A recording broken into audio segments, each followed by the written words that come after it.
తెలంగాణ ఉద్యమ యోధుడు, నర్సంపేట నియోజకవర్గ మాజీ శాసనసభ్యులు, నాకు అత్యంత ఆత్మీయులైనటువంటి శ్రీ పెద్ది సుదర్శన్ రెడ్డి గారి యొక్క మరణం అత్యంత బాధాకరం. గత కొద్ది రోజులుగా సికింద్రాబాద్ యశోద హాస్పిటల్లో మృత్యుతో పోరాడి అలసి సొలసి తిరిగి రాని లోకాలకు వెళ్లినటువంటి పెద్ది సుదర్శన్ రెడ్డి గారి యొక్క ఆత్మకు శాంతి కలగాలని చెప్పని ఆ భగవంతుని ప్రార్థిస్తూ, వారి కుటుంబ సభ్యులకు, ఆత్మీయ మిత్రులకు మరియు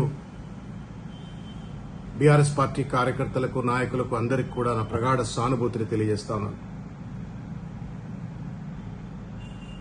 విధి ఎంత విచిత్రమైనటువంటిది అంటే,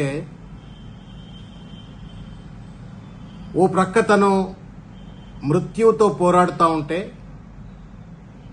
మరో పక్కన తాను మొదలుపెట్టినటువంటి రాష్ట్ర ప్రభుత్వ అవినీతికి వ్యతిరేకంగా పోరాటం సుప్రీంకోర్టు తలుపు తట్టింది.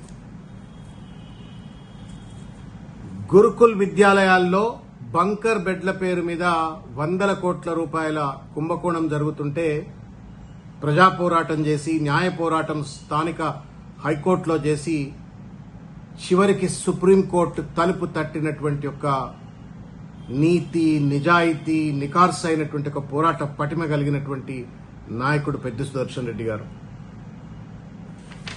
ఇది వారు సుప్రీంకోర్టులో ఫైల్ చేసినటువంటి ఒక కేసుకు సుప్రీంకోర్టు వారు ఆమోదం తెలుపుతూ ఇచ్చినటువంటి ఒక ప్రభుత్వానికి ఇచ్చిన నోటీస్, ఇది తాకీదు. ఇది ఎస్ఎల్పి నంబర్ 24755/2026. ఇది సుప్రీంకోర్టులో వేసిన కేసు.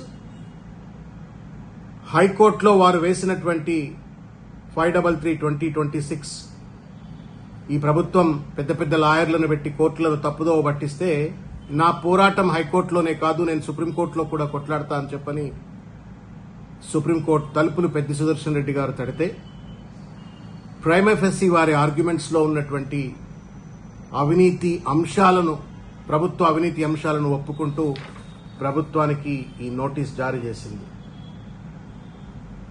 తాను పోతూ కూడా బీఆర్ఎస్ పార్టీ కార్యకర్తలకు, తెలంగాణ సమాజానికి పోరాట స్ఫూర్తిని వదిలిపెట్టిపోయినటువంటి ఒక మహానుభావుడు పెద్ది సుదర్శన్ రెడ్డి గారు.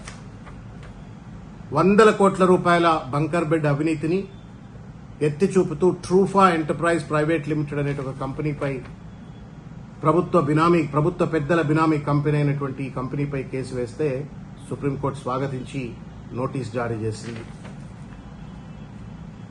పెద్ది సుదర్శన్ రెడ్డి గారు మొదలుపెట్టినటువంటి ఈ పోరాటాన్ని, ఈ అవినీతి రహిత తెలంగాణ సమాజ నిర్మాణం కోసం మనం అందరము కూడా కంకణబద్దులై ఇంకా బలంగా పోరాడదామని చెప్పి తెలియజేస్తూ, మరొక్కసారి పెద్ది సుదర్శన్ రెడ్డి గారి ఆత్మకు శాంతి కలగాలని,